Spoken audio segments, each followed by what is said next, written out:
चलो 2-3 क्वेश्चन कर लेते हैं, उसके बाद हम टॉपिक बदलेंगे, ठीक है। हमारे पास क्या है, ये एक प्लेन है, इस प्लेन के इस side magnetic field B uniform, इस साइड कोई मैग्नेटिक फील्ड नहीं है। ये मेरे पास एक रेक्टेंगुलर कंडक्टिंग लूप है, रेक्टेंगुलर कंडक्टिंग लूप, लेंथ ये वाली इसकी L है और ये वाली लेंथ बहुत बड़ी है, इनफाइनाइट है ये वाली, ठीक है। मास इस लूप का m है, रेजिस्टेंस इस लूप का r है, और इसको कांस्टेंट फोर्स से मैग्नेटिक फील्ड के अंदर पुश कर रहे हैं, F कांस्टेंट एट टाइम 0, ठीक है भाई, ठीक है, क्लियर है जो मैंने बोला अभी तक। अब लिखो जरा, लिखो, find velocity of loop as a function of time, find velocity of loop as a function of time, पहला क्वेश्चन। दूसरा, acceleration of loop as a function of time, करें अब इसको, चलो देखते हैं भाई। अब मेरी बात ध्यान सुनना,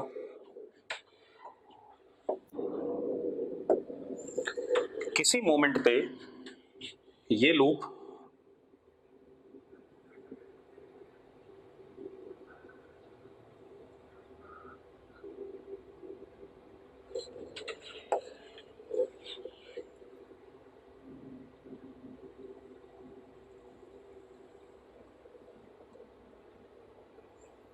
ऐसे हो जाएगा कि नहीं हो जाएगा, जरा बताओ मुझे। एट एनी टाइम t ऐसा बनेगा कि नहीं बनेगा, जल्दी बताओ। एट एनी टाइम t, जरा ध्यान से देखना, इस पे फोर्स अभी भी F होगा, क्योंकि ये तो लगा ही रहे थे हम कांस्टेंट। इस लूप की वेलोसिटी कितनी आ चुकी है, v आ चुकी है आगे की तरफ, ठीक है। अब एक बात बताओ, इस वाले हिस्से में, इस इतनी लेंथ में ईएमएफ इंड्यूस होगा कि नहीं होगा। ये जो वर्टिकल लेंथ है येलो वाली, इसमें ईएमएफ इंड्यूस होगा, कितना ईएमएफ इंड्यूस होगा वो चेक कर लो, लिख लो।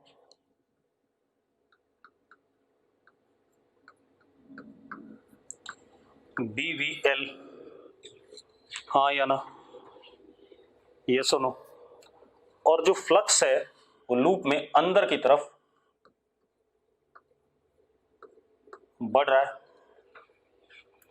तो जो इंड्यूस करंट होगा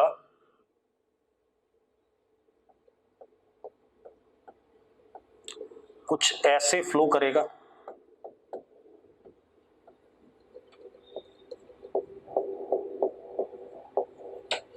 करेगा कि नहीं करेगा भाई,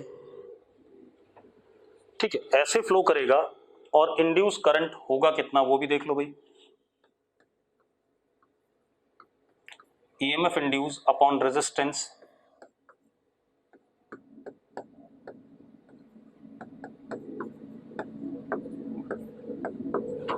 कोई दिक्कत है, कोई दिक्कत है तो बता दो यार, कोई इशू है नहीं है। अब इस इंड्यूस करंट की वजह से इस हिस्से पे एक लेंज का फोर्स लगेगा जिसको आगे जाने से रोकेगा, ये सुनो, लगेगा तो इस पे भी, लेकिन वो कैसा लगेगा, आई एल क्रॉस बी नीचे और इस वाले पे आई एल क्रॉस बी ऊपर, तो कैंसिल कर जाएंगे, सिर्फ इसको काउंट करेंगे। तो कितना लगेगा जरा देखो, पीछे की तरफ लेंज का force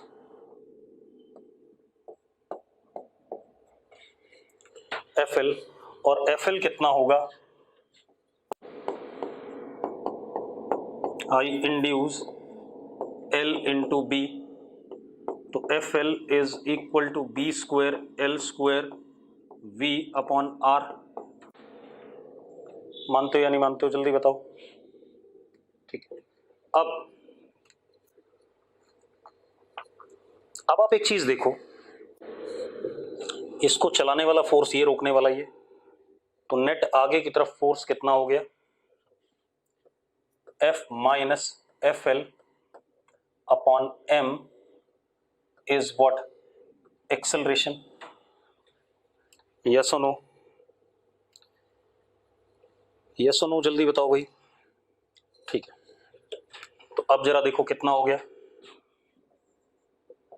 dv upon dt is equal to f upon m minus B square L square V upon M R. ये आ गया कि नहीं आ गया, जल्दी बताओ भाई। ठीक है, अब आप एक चीज देखो, अगले पेज पे चले जाएं, या इसी को छोटा कर दूं, थोड़ा सा इसी को छोटा कर दूं, अगले पेज पे जाऊं, छोटा कर देते हैं, क्लियर रहेगा। क्लियरली दिख रहा है, साफ साफ दिख रहा है ना। अब जरा देखो, अब क्या कहानी बेटा, ध्यान से देखो, dv upon dt is equal to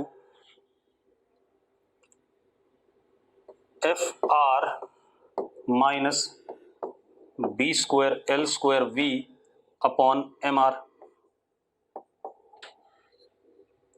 हाँ या ना, क्लियर है। चलो अब हम इंटीग्रेट कर दें तो हमें velocity as a function of time मिल जाएगा, कर देते हैं integrate.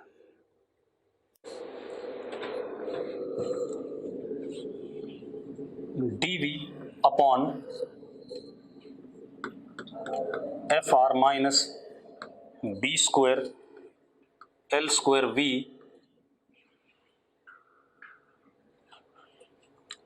Is equal to dt upon M R.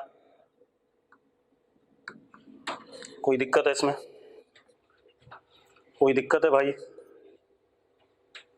कोई दिक्कत नहीं है। अब इंटीग्रेट कर दो, टाइम जीरो पे वेलोसिटी जीरो, टाइम टी पे v, तो देखो जरा कितना आ गया,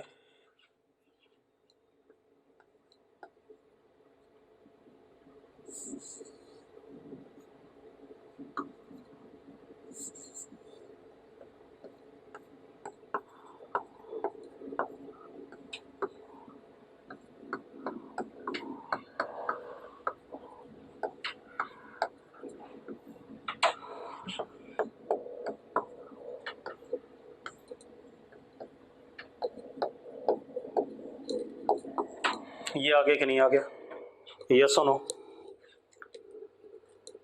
ये आ गया बेटा। तो जरा देखो क्या आ गया,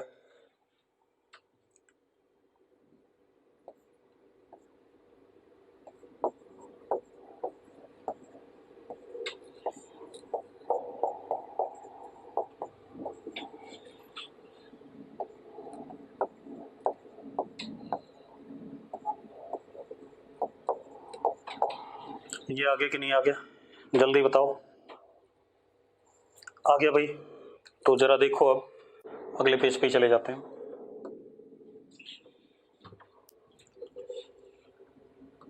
v is equal to 1 minus this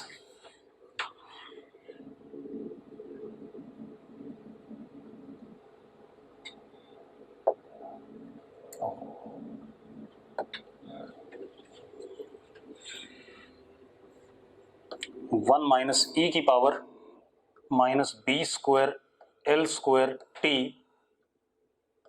upon M R, ठीक है, और F R upon B square L square.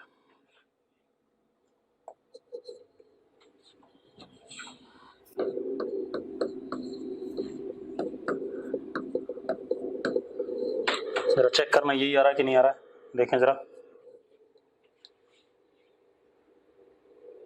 ठीक है यही आ रहा है। अब ये हमारे पास वेलोसिटी आ गया as a function of time, आ गया भाई। अब एक्सेलरेशन बताना, इसी को डिफरेंशिएट कर दें, कर सकते हैं या नहीं, हाँ या ना, इसी को डिफरेंशिएट करके एक्सेलरेशन आ जाएगा। ठीक, एक चीज और देखो बेटा, एक चीज और ध्यान देना, अगर आप यहां पर देखो तो एक्सेलरेशन किसी ना किसी वेलोसिटी के लिए जीरो भी हो रहा है कि नहीं हो रहा है, एक्सेलरेशन किसी ना किसी वेलोसिटी के लिए जीरो हो रहा है कि नहीं हो रहा है, यानी कि कभी ना कभी एक्सेलरेशन जीरो हो जाएगा और वेलोसिटी क्या हो जाएगी, constant. That would be called as what, terminal velocity. ठीक है, तो ये कहानी आ गई हमारे पास, जरा देखो.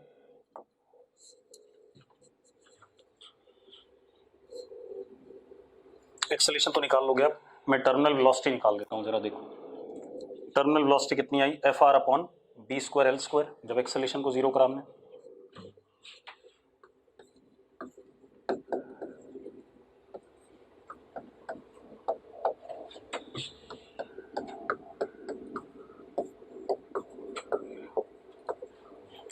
और कब आ रही है जरा देखो, अगर मैं टाइम को इन्फिनिटी डालूं, अगर हम इसको ही देखें,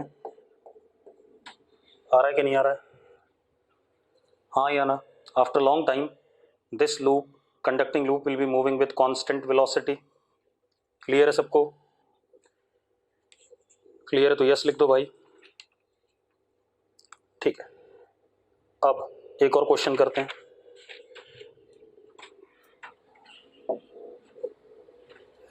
अगला क्वेश्चन देखो.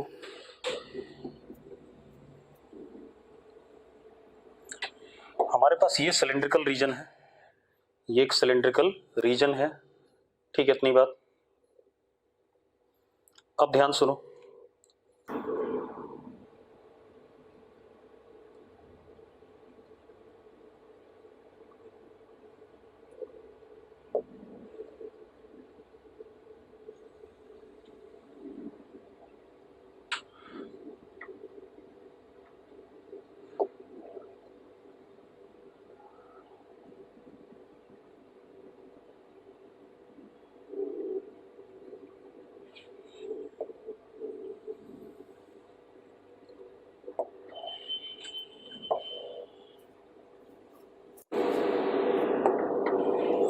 ये हमारे पास एक रेक्टेंगुलर कोई हमने ऐसी इमेजिनरी डायग्राम बना दिया सिलेंड्रिकल रीजन में. ठीक है, एक और चीज,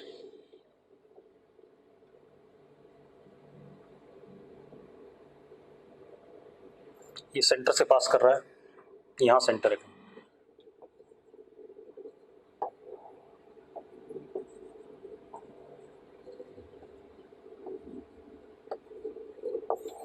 मैंने पॉइंट्स दे दिए, ये बता रहा हूं भी सारा डायग्राम, चिंता ना करो.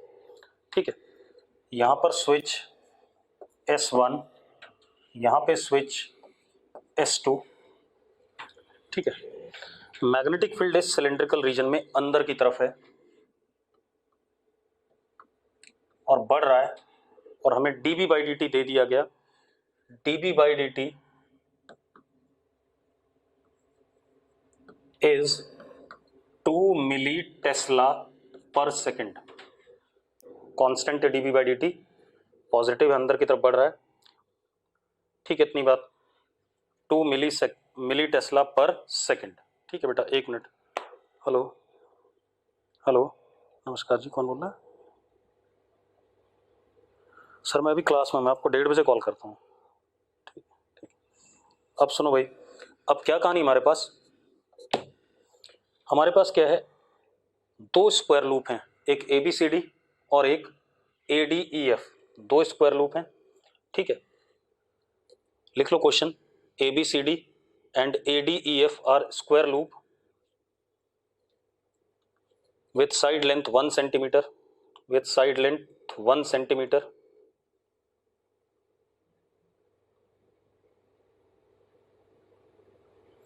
And each side having resistance 4 ohm.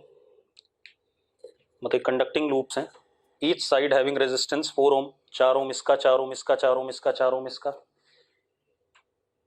ठीक है, अब आपको क्या बताना है, और ये AD वाला सेंटर से पास कर रहा है सिलेंड्रिकल रीजन के. अब आपको क्या बताना है, पहला part, if S1 closed S2 open, if S1 closed S2 open, then current in AD, then current in AD करना चाहोगे, then current in AD करना चाहोगे तो यस लिख दो एक बार. S1 closed S2 open, then current in AD. करो भाई. करो फटाफट। चलो देखो मैं बता देता हूँ, अगर इसको बंद करते हैं तो सिर्फ इसी में हम बात कर पाएंगे। और क्या होता है, area into DV by D D T है ईएमएफ इंड्यूस्ड, यस और no? Area into DV by D D, T है? आप कर सकते हो कि नहीं कर सकते हो ऐसा? Area into DV by D t will be EMF induced, ठीक है। तो ईएमएफ इंड्यूस्ड इज, पहले केस के लिए एरिया इज 1 सेंटीमीटर का स्क्वायर यानी कि 10 की power -4 and dv by D t is 2 into 10 की पावर -7, सॉरी -7 नहीं -3। ये है या नहीं जल्दी बताओ मुझे, अरे यस और नो? ठीक है, 20 था बेटा, ये 20 milli tesla, sorry this is 20 milli tesla per second. तो यहां पर हो जाएगा 20 इंटू 10 की पावर -3 यानी कि E induced comes out to be 2 into 10 की पावर -6, हाँ या ना? अब एक बात, तो करंट कैसा होगा? फ्लक्स अंदर की तरफ बढ़ रहा है, अंदर की तरफ बढ़ रहा है तो एंटी क्लॉकवाइज करंट होगा। तो आई इंड्यूस ए से डी होगा, ए डी में, और कितना होगा? ई इंड्यूस अपॉन रेजिस्टेंस 16, 4 4 4 4 बार कितना? 16, ठीक है। हार्दिक ढल इस लूप में, क्योंकि यही लूप बना है, फ्लक्स अंदर की तरफ बढ़ रहा है, अगर अंदर की तरफ बढ़ रहा है तो करंट कैसा आएगा? एंटी क्लॉकवाइज आएगा कि नहीं आएगा? हार्दिक, हार्दिक अगर बात क्लियर तो यस लिख दे एक बार, ठीक है। अब दूसरा क्वेश्चन क्या बेटा?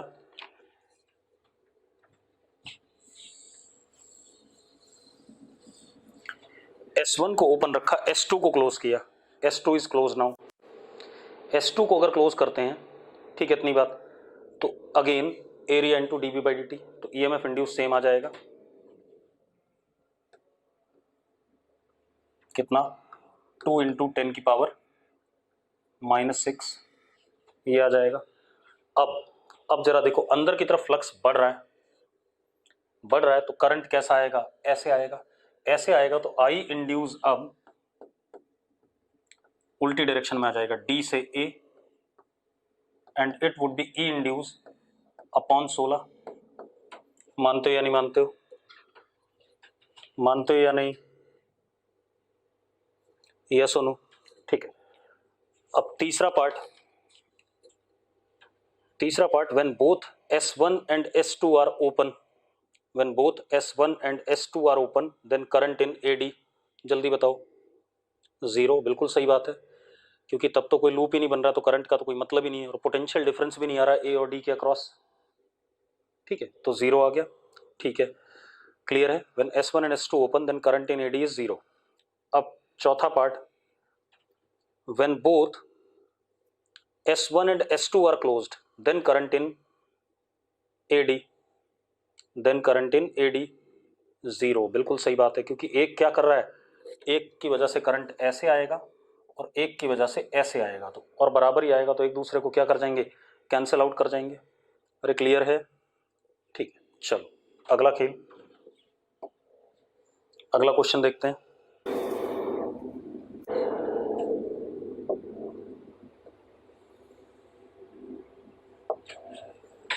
ठीक है भाई, ये हमारे पास एक्स एक्सिस, वाई एक्सिस और जेड एक्सिस हो गया।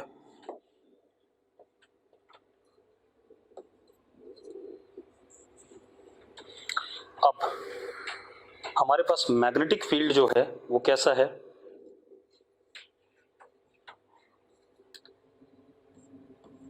B vector is equal to B not upon L Y के कैप, ठीक है, इतनी बात। B not upon L Y के कैप, मतलब मैग्नेटिक फील्ड ऊपर वाले वाई के लिए जैसे जैसे ऊपर जाएंगे बढ़ेगा और बाहर की तरफ है, नीचे वाले वाई के लिए नीचे जाएंगे तो बढ़ेगा लेकिन किधर हो जाएगा? अंदर हो जाएगा, क्योंकि वाई नेगेटिव हो जाएगा, ये कहानी है। अब हमने क्या करा, हमारे पास एक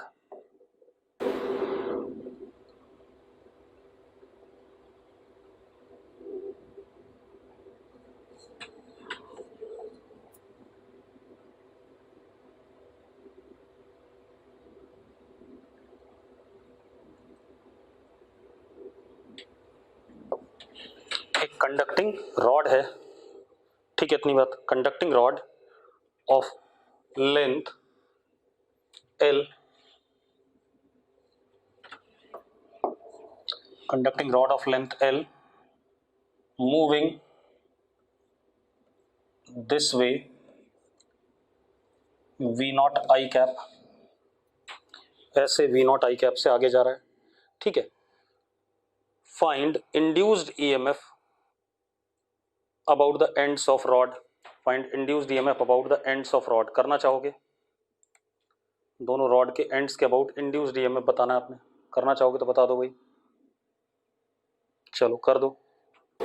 चलो मैं बताता हूं, आपने यहां पर y दूरी पे रॉड का छोटा सा हिस्सा ले लिया dy,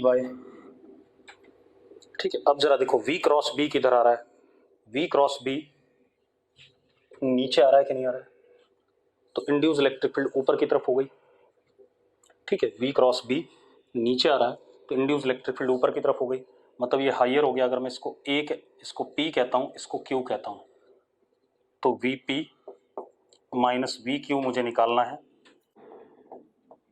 and p vp greater than vq। अब पहले मैं इस छोटे से dy के लिए निकालूं, तो छोटे से dy के लिए dv potential difference induced is v cross b dot dy, yes और नो, यस और नो जल्दी बताओ। अब v cross b is v not b not upon l y, ये किधर की तरफ आया, v क्रॉस b नीचे आया और dy ऊपर, एंगल जीरो ही मान लिया, हमें तो मैग्नीट्यूड देखना है, तो कितना आ गया dy, यस और नो। दूसरी साइड इंटीग्रल लगाओ, क्या कह रहा है, बट फालतू, मैग्नीट्यूड निकालना है मुझे, हायर लोअर तो वैसे पता चल जाता है v क्रॉस b से। अब मैं कहाँ से कहाँ तक इंटीग्रेट कर दूँ, 0 टू l, तो vp minus vq is equal to v not b not l square by 2, तो l बाई 2, ये आ रहा है कि नहीं आ रहा है, जल्दी बताओ भाई, हो गया, ठीक है। तो इस तरीके से करना है, और भी बहुत सारे क्वेश्चन हो सकते हैं। अब क्वेश्चन आप लोग ट्राई करोगे, मैं थोड़ा सा आगे पढ़ाऊंगा, ठीक है। चलो आगे देखते हैं।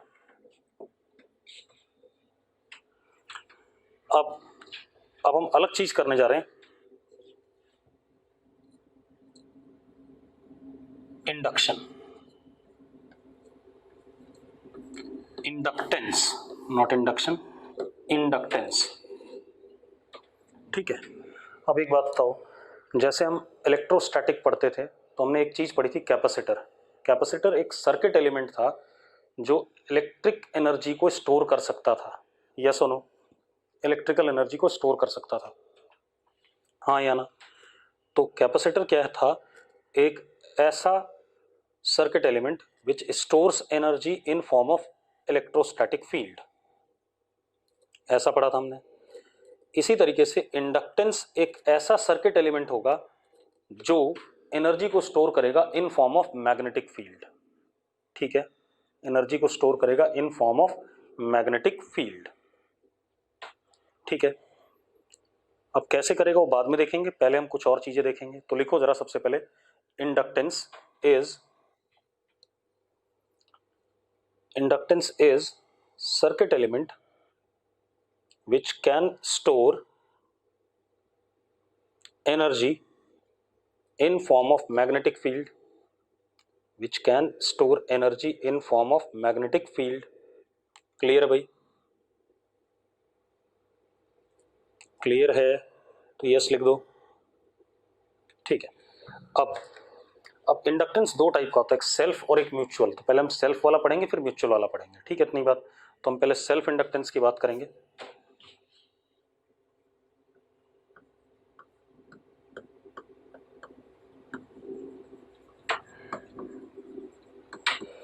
किसी भी सर्किट में इसका सिंबल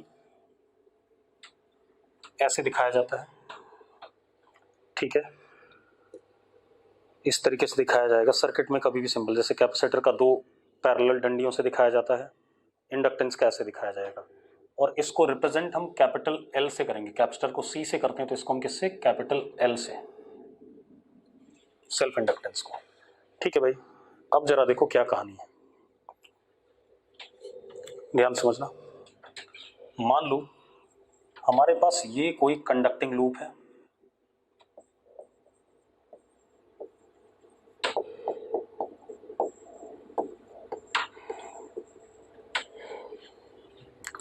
और इसमें करंट फ्लो कर रहा है, करंट फ्लो कर रहा है, ठीक है, इतनी बात। तो एक बात बताओ, ये करंट इस लूप के अक्रॉस यहां पर मैग्नेटिक फील्ड प्रोड्यूस कर रहा है बाहर की तरफ कि नहीं? लूप के अंदर मैग्नेटिक फील्ड प्रोड्यूस हो रही कि नहीं हो रही है करंट की वजह से बाहर की तरफ? तो इसका मतलब इस लूप से बाहर की तरफ मैग्नेटिक फ्लक्स भी पास कर रहा है कि नहीं कर रहा है? कर रहा है या नहीं कर रहा है? ठीक है। अब एक बात बताओ, ये जो फ्लक्स है ये किस पे डिपेंड कर रहा है? करंट पे डिपेंड कर रहा है कि नहीं कर रहा है? अगर करंट ना होता तो क्या फ्लक्स होता है यहाँ? तब ये फ्लक्स नहीं होता, बिल्कुल सही बात है। तो और अगर हम करंट बढ़ाएं तो फ्लक्स बढ़ेगा कि नहीं बढ़ेगा? जल्दी बताओ मुझे। अगर हम करंट बढ़ाएं तो फ्लक्स बढ़ेगा कि नहीं बढ़ेगा? ठीक है, तो हम क्या कह सकते हैं, magnetic flux is proportional to what, I in the loop, हाँ या ना? अब मैं प्रोपोर्शनैलिटी साइन हटा देता हूं, एक कांस्टेंट इंट्रोड्यूस करता हूं, एल इंटू आई। चलो अब देखो बेटा, हमने क्या इंट्रोड्यूस करा है? कांस्टेंट इंट्रोड्यूस करा, क्लियर है बात? हमने क्या इंट्रोड्यूस करा? एक constant, and this constant is called as coefficient of self inductance. ऐसा ही कुछ हमने कैपेसिटर में भी करा था, अगर याद हो तो। कैपेसिटर में हमने क्या कहा था कि हमारे पास एक कंडक्टर है, उसको हम चार्ज देते हैं तो उसका पोटेंशियल बढ़ता है, तो Q was proportional to what, V। फिर हमने कांस्टेंट इंट्रोड्यूस करा था C, that was called as what, capacitance. अब आप एक चीज देखो, यहीं पर आप एक मजेदार बात और देखो, अगर I चेंज होता है, अगर ये वाला I चेंज करता हूं मैं, तो एक बात बताओ, फ्लक्स बदलेगा कि नहीं बदलेगा? इसको सेल्फ इंडक्टेंस क्यों कह रहे हैं वो बता रहा हूं मैं।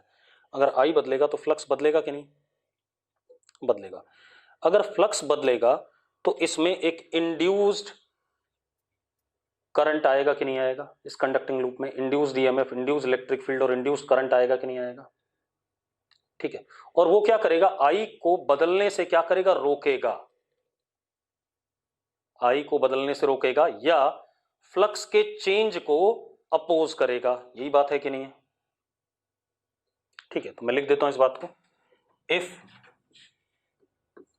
आई varies then phi varies, therefore EMF induced, electric field induced and current induced in loop such that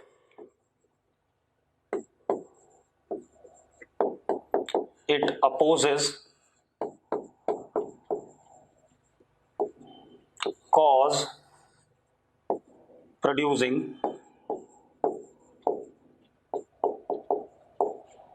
change in flux। मानते हो या नहीं मानते हो? मानते हो तो यस लिख दो भाई। और वो ईएमएफ इंड्यूस कितना होगा वो भी देख लो, डी फाई डी टी होगा मैग्नीट्यूड में, तो ईएमएफ इंड्यूस जो होगा that would be simply minus D phi by D T. Minus sign तो सिर्फ डायरेक्शन बताता है कि अपोज कर रहा है, डायरेक्शन के अपोजिंग नेचर बताता है। E induced is equal to minus L, L constant है, D I by D T. ये आएगा कि नहीं आएगा? यस और नो, हाँ या ना? ठीक है, ये कहानी है, क्योंकि एल तो कांस्टेंट है, ठीक है, इतनी बात। कोफिशिएंट ऑफ सेल्फ इंडक्टेंस है, वेरी कौन कर रहा था, आई, उसकी वजह से कौन वेरी कर रहा था, फ्लक्स, फ्लक्स वेरी कर रहा है तो क्या आ गया, ईएमएफ आ गया, इतनी बात हो गई। जतिन कह रहा है इंडक्टेंस की जरूरत क्या है, कैपेसिटेंस की क्या जरूरत थी जतिन, क्या बताया था कैपेसिटेंस के बारे में? अभी पता चल जाएगा, चैप्टर तो खत्म हुआ नहीं जो तुरंत पूछ रहा है। अब ये कहानी आ गई हमारे पास। अब सबसे पहले हमें क्या करना है, जैसे हमने कैपेसिटर वाला चैप्टर पढ़ा था तो हमने पहले ये डेफिनेशन दी थी, Q is equal to CV। फिर हमने पहले कैपेसिटेंस निकालने सीखे थे डिफरेंट अरेंजमेंट के। उसके बाद हमने उसमें कैसे चार्ज स्टोर होता है, एनर्जी स्टोर होती है, उस सब की बात करी थी, यस और नो? पहले हमने C निकाले थे डिफरेंट सेटअप्स के, उसके बाद हमने उसमें चार्ज और एनर्जी किस तरीके से स्टोर होती है, कैसे वेरी करती है, उसके बारे में बात की थी। तो सेम यहां करने वाले हम, पहले हम डिफरेंट अरेंजमेंट ऑफ लूप्स या कंडक्टर्स के हम कोफिशिएंट ऑफ सेल्फ इंडक्टेंस निकालेंगे, फिर उसमें कैसे एनर्जी स्टोर होती है, किस वजह से होती है, क्यों होती है, वो सारी बातें करेंगे। क्लियर है? क्लियर है? ठीक है, तो लिखो जरा, हेडिंग डालो, हेडिंग डालो, self inductance of different arrangement of current loops, self inductance of different arrangement of current loops. ठीक है, अब जरा देखो, सबसे पहले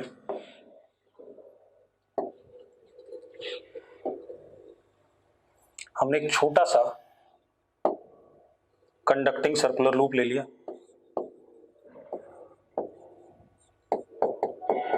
बेटा कंडक्टिंग तो होगा ही होगा,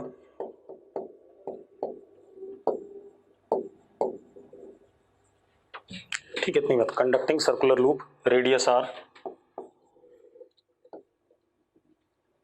इसमें करंट I, ठीक है। अब एक बात बताओ, छोटा है तो जो मैग्नेटिक फील्ड सेंटर पे होगा वही इस प्लेन में कहीं ना कहीं हर जगह माना जा सकता है, यस और नो? मैंने कहा लूप का रेडियस छोटा है, इस वजह से हम ये मान सकते हैं जो मैग्नेटिक फील्ड सेंटर पे वही आसपास भी है अंदर। तो जो B है सेंटर पे, that is mu not I/2R। कैसा? आउटवर्ड, यही सब जगह मान लेते हैं इस लूप के प्लेन पे। तो अब जरा देखो, जो फ्लक्स होगा that is B into area that is πr², दोनों के बीच में एंगल 0 है, ठीक है। तो जरा देखो कितना आ गया, flux is equal to mu not πr/2 into I। ये आ रहा है कि नहीं आ रहा है, जल्दी बताओ। And this flux is equal to Li, I से I कट गया तो L comes out to be mu not πr/2, yes और no? Mu not πr/2। Clear है भाई? एक बात बताओ, क्या सेल्फ इंडक्टेंस कोफिशिएंट करंट पे डिपेंड किया? ठीक है, फ्लक्स पे डिपेंड किया, किस पे डिपेंड कर रहा है? Configuration of loop and nature of loop, mu naught R इस पे डिपेंड कर रहा है, ठीक है, इतनी बात। सेम कैपेसिटर वाली कहानी, कैपेसिटेंस में भी यही होता था कि कॉन्फ़िगरेशन पे और nature of medium between the plates पे डिपेंड करता था। तो यहाँ भी यही कहानी है भाई, I के बढ़ने पे फाई बढ़ता था, लेकिन L तो प्रोपोर्शनलिटी कांस्टेंट था, तो उससे क्या मतलब उसका, ठीक है, इतनी बात। तो लिखो जरा, नोट कर लिया हो तो लिखें, लिखो यार जल्दी से, नोट कर लिया? ठीक है, अब लिखो, बस बस लिखो, L मतलब self induction coefficient, L depends on configuration of loop and on medium in which it is placed, mu naught. Mu naught is what, permeability of free space. अगर कोई और मीडियम होता तो म्यू लिख देते हम वहाँ। अरे यस और नो, यस और नो जल्दी बताओ, ठीक है। तो depends upon configuration of loop and medium in which loop is placed, ठीक है। अब एक काम और करते हैं, इसी में हम एक काम और कर देते हैं, ये अगेन कंडक्टिंग लूप है, करंट आई फ्लो कर रहा है, लेकिन इसके कितने टर्न्स हैं? Circular conducting loop n turns. कितने टर्न्स हैं बेटा? n turns. ठीक है, लूप के कितने टर्न्स हैं? n turns. अब एक बात बताओ, एक लूप ने सेंटर पे सिंगल का मैग्नेटिक फील्ड होगा mu naught I upon 2r, होगा कि नहीं होगा? बाहर की तरफ, ये सुनो। अगले लूप का कैसा होगा? इतना ही होगा बाहर की तरफ। अगले लूप का भी इतना ही होगा बाहर की तरफ। अगले लूप का भी इतना ही होगा बाहर की तरफ। तो यानी कि बी नेट बाहर की तरफ कितना हो जाएगा? n mu not I upon 2r। ये सुनो, ये आ गया। अब ये मैग्नेटिक फील्ड हर लूप के अक्रॉस कट करेगी, तो flux across single turn, single वाला, B net into pi R square लिख सकता हूं। ये सुनो, लेकिन ऐसे कितने लूप हैं? n लूप हैं भाई। एक लूप के अक्रॉस इतना फ्लक्स, अगले के अक्रॉस इतना ही, अगले के अक्रॉस इतना ही, तो टोटल कितना हो गया? Flux net is n into B net into pi R square. लिख सकता हूं या नहीं? जल्दी बताओ मुझे। लिख सकता हूं भाई? ठीक है, तो अब हमारे पास क्या आ गया? Flux net is equal to n square mu naught pi R into I upon 2। Yes और no? This is equal to L I, this is equal to L into I. तो L comes out to be n square mu naught pi R upon 2। हाँ या ना? हो गया भाई? Clear है तो यस लिख दो। क्लियर है तो यस लिख दो बेटा। ठीक, अब जरा देखो, ये तो इसका हो गया।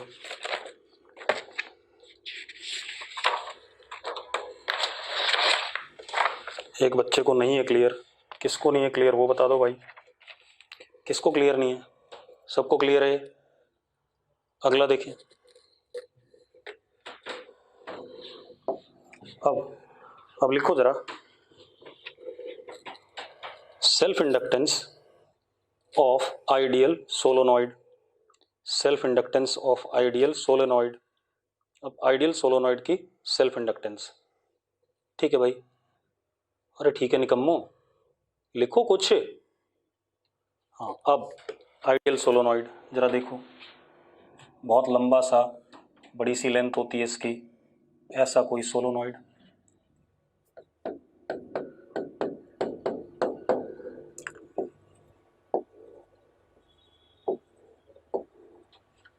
Current I, small n, number of turns per unit length,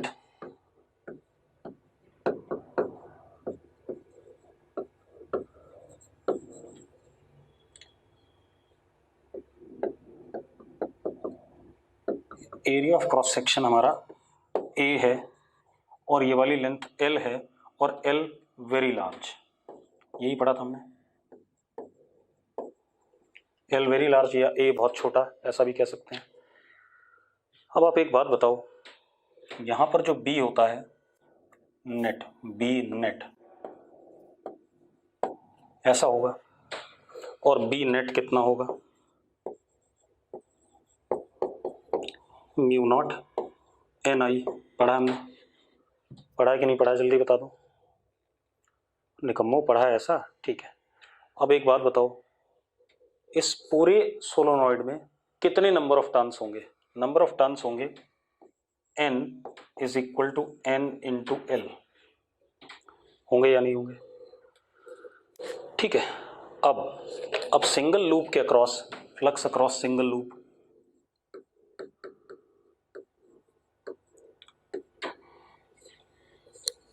is equal to B net into area of loop ए।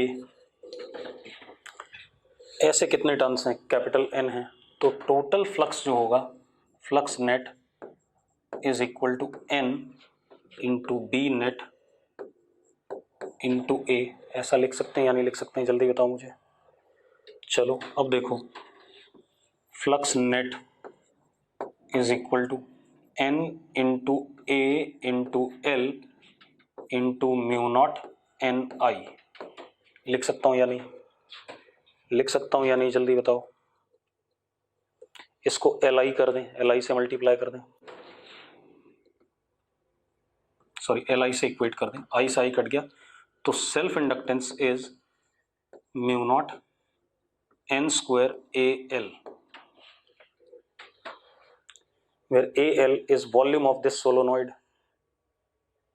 ठीक है, तो हम ऐसे कर सकते हैं, self inductance per unit length is mu not N square A, self inductance per unit volume is mu not N square, और अगर टोटल देखना है तो mu naught N square A L. Yes और नो? हो गया भाई, ये बोर्ड में आ जाता है भाई, ध्यान रखना, कभी कभार किस्मत अच्छी हुई तो ये आ जाएगा डिराइव करने को। ठीक है, चलो अगला देखते हैं। और सारे देखो सबके सब किस पे डिपेंड कर रहे हैं, कॉन्फ़िगरेशन पे एंड नेचर ऑफ मीडियम, इन्हीं दो चीज़ों पे डिपेंड कर रहे हैं, बाकी किस चीज़ पे डिपेंड नहीं कर रहे हैं। अब लिखो जरा, self inductance of torrid, self inductance of ideal torrid. ठीक है भाई, self inductance of ideal torrid. Ideal torrid देखो,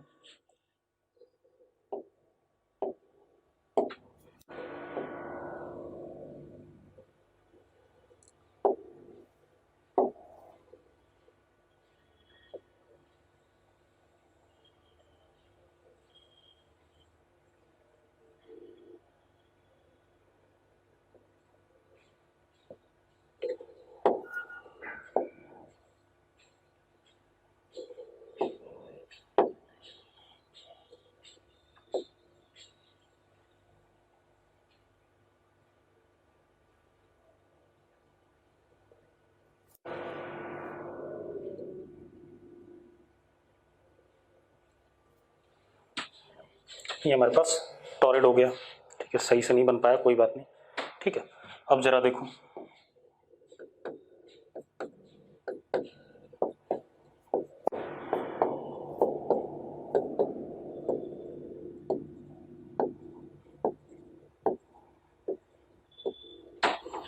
number of turns n, current I, mean radius r, इतना पता है। मैग्नेटिक फील्ड जो होता है वो ऐसे होता है, टेंजेंशियल टू द रेडियस। अच्छा, ये जो एरिया ऑफ क्रॉस सेक्शन है ये वाला, इसको हमने a मान लिया। क्या मान लिया? a मैग्नीट्यूड में। तो अब जरा देखो, जो फ्लक्स होगा सिंगल लूप का, और b कितना, b is equal to mu not N I upon 2πr। पता है सबको? पता है या नहीं? ठीक है, तो अब सिंगल लूप के लिए क्या हो जाएगा, फ्लक्स b इंटू ए, और फ्लक्स नेट कितना हो जाएगा, कितने लूप से, n flux single, that is n b a। मानते हो या नहीं मानते हो? अब वैल्यू डाल दें बेटा। ठीक है, तो flux net is equal to n square mu not I upon 2πr into A, which will be equal to L I. Yes और नो? यस और नो, जल्दी बताओ यार, इतना समय नहीं है। अब आपके पास आई से आई कट जाएगा, एल आ जाएगा, आ जाएगा कि नहीं आ जाएगा, जल्दी बताओ। तो आई से आई कट गया, एल आ गया, तो L comes out to be N square mu not A upon 2πr। किसके लिए आ गया? टॉरेड के लिए आ गया, ठीक है। अब एक और काम करते हैं, एक रेक्टेंगुलर टॉरेड लेते हैं। रेक्टेंगुलर टॉरेड मतलब बना रहा हूँ, देखो एक मिनट मिटा दूँ इसे, मिटा दें भाई। चलो अगला देखो, रेक्टेंगुलर टॉरेड लिखो। रेक्टेंगुलर टॉरेड हमने करा हुआ था रेजिस्टेंस वाले में, वैसा ही कुछ रेक्टेंगुलर टॉरेड।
ऐसे कुछ घूम के, समझ में आ रहा है? फिगर क्लियर है? रेक्टेंगुलर क्रॉस सेक्शन, बिल्कुल सही बात है। अब ये सेंटर, ये डिस्टेंस ए, ये डिस्टेंस बी, ये हाइट h, ठीक है। अब इसके अराउंड तार लपेट दी गई, कैसे? करंट कैरिंग वायर,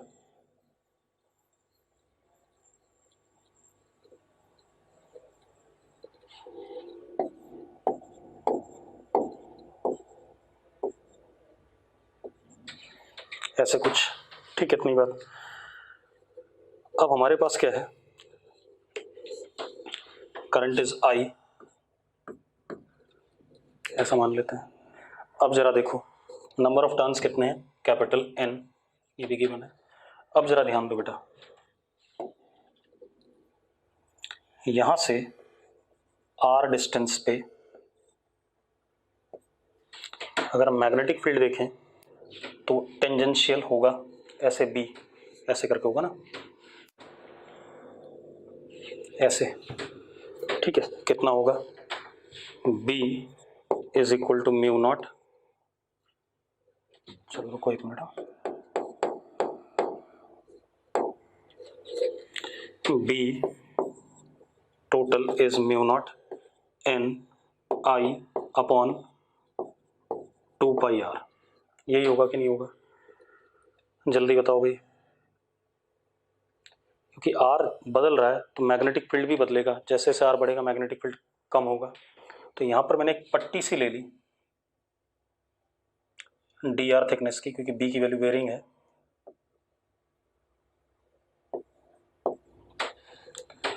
तो जो फ्लक्स इसके थ्रू होगा वो कितना होगा, डी फाई सिंगल लूप का, डी फाई सिंगल, पहले मैं सिंगल की बात कर रहा हूं, is equal to B into H into D R. मानते हो नहीं मानते हो? B into H into D R, yes और नो, जल्दी बोलो यार। अब ऐसे कितने ये छोटे छोटे एलिमेंट आएंगे, पीछे वाला अगला, फिर अगला, अगला कितने एन आएंगे ऐसे, तो कितना हो गया total flux D phi total is N into B into H into D R. हम बी की वैल्यू डाल दें बेटा, तो D phi total is equal to N into N, N square mu not I, ठीक है, H upon 2 pi D R upon R, integration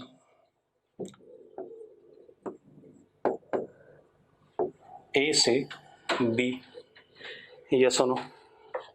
integrate कर दो यार, अब इसे इंटीग्रेट करोगे तो बेटा जरा देखो कितना आ रहा है, flux total is equal to mu not N square I H log B by A upon 2 pi, इसको एल आई के बराबर रखें, आई से आई कट जाएगा तो हमारे पास सेल्फ इंडक्टेंस आ जाएगा L is equal to mu not N square H log B by A upon 2 पाई।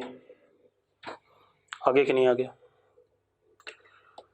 अब एक चीज़ का और ध्यान रखो यार, ये तो अरेंजमेंट मैंने आपको बताए जो 2-4, ठीक है, और भी अरेंजमेंट हो सकते हैं जो आपको मिल सकते हैं। क्लियर है कहानी?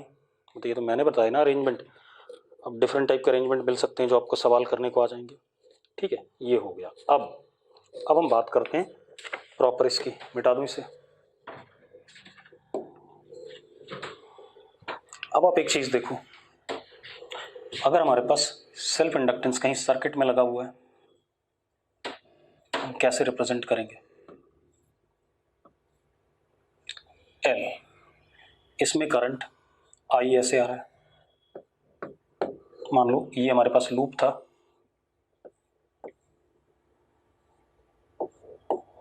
ये सेल्फ इंडक्टेंस, ये सर्किट में ऐसे दिखाया जाएगा, ये लूप है, इसमें करंट आई है और आई बढ़ रहा है, आई बढ़ रहा है, तो आई बढ़ रहा है तो फ्लक्स बाहर की तरफ इंक्रीज कर रहा है या नहीं कर रहा है? फ्लक्स बाहर की तरफ इंक्रीज कर रहा है कि नहीं कर रहा है? हाँ या ना? तो जो इंड्यूस्ड करंट या इंड्यूस्ड ईएमएफ होगा वो इसको बढ़ने से रोकेगा, मतलब इंड्यूस्ड करंट कुछ इस टाइप से आना चाहिए, opposite to it, opposite to it आना चाहिए कि नहीं आना चाहिए? या जो इंड्यूस्ड ईएमएफ आए, जरा देखो यहीं पर,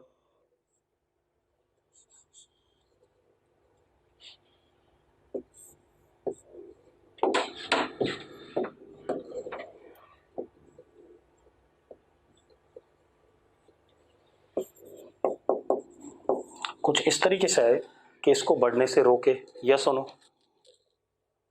अरे यस और नो जल्दी बताओ। मतलब जिस वजह से इंड्यूस करंट आया उसकी जो बैटरी है वो अपोजिट आनी चाहिए आई के। ठीक है, तो अब हम इसमें कैसे दिखाएंगे?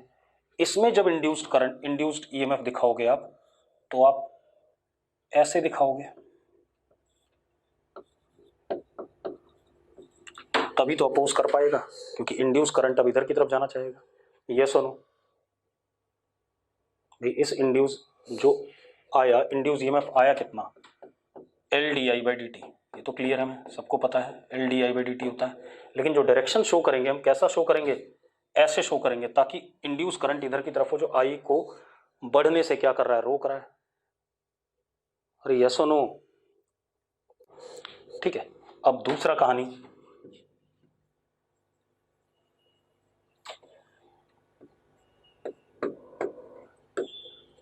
अगर आई घट रहा है, फिर से बना लेते हैं,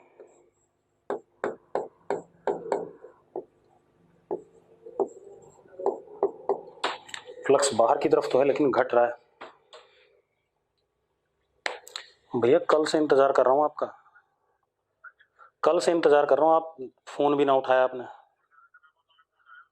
मैंने शाम को ही फोन किया था आपको, हाँ, आपको 2-3 बार किया था 6:30 बजे। ठीक है ठीक है ठीक है, आप ले जाना अभी। अभी मैं क्लास में हूँ, मैं क्लास में हूँ, छूटूंगा अभी आपको बुला लूंगा। ठीक है, अभी छूटता हूँ बस। ठीक है,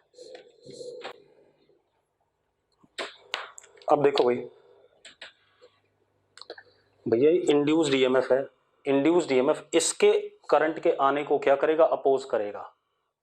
ठीक है, अब यहां देखो, अब यहां पर क्या है? इसमें फ्लक्स अंदर की तरफ क्या कर रहा है? घट रहा है। ठीक है, सॉरी, बाहर की तरफ घट रहा है, बाहर की तरफ घट रहा है, तो इसको बढ़ाना चाहेगा, तो इंड्यूस करंट ऐसा हो जाएगा। हाँ या ना? इंड्यूस करंट अगर ऐसा हो जाएगा तो जरा देखो,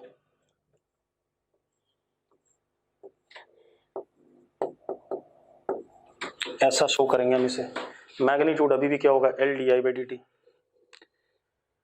ठीक है, और अगर आई कांस्टेंट होगा तो क्या होगा? आई कांस्टेंट होगा तो क्या होगा? जल्दी बताओ। नो इंड्यूस्ड ईएमएफ और नो इंड्यूस्ड करंट, बिल्कुल सही बात है। ठीक है, इतनी बात, चलो आज इतना ही करेंगे, कल इस पे एनर्जी स्टोरेज वगैरह की बात करेंगे। ठीक है, चलो कल बात करते हैं।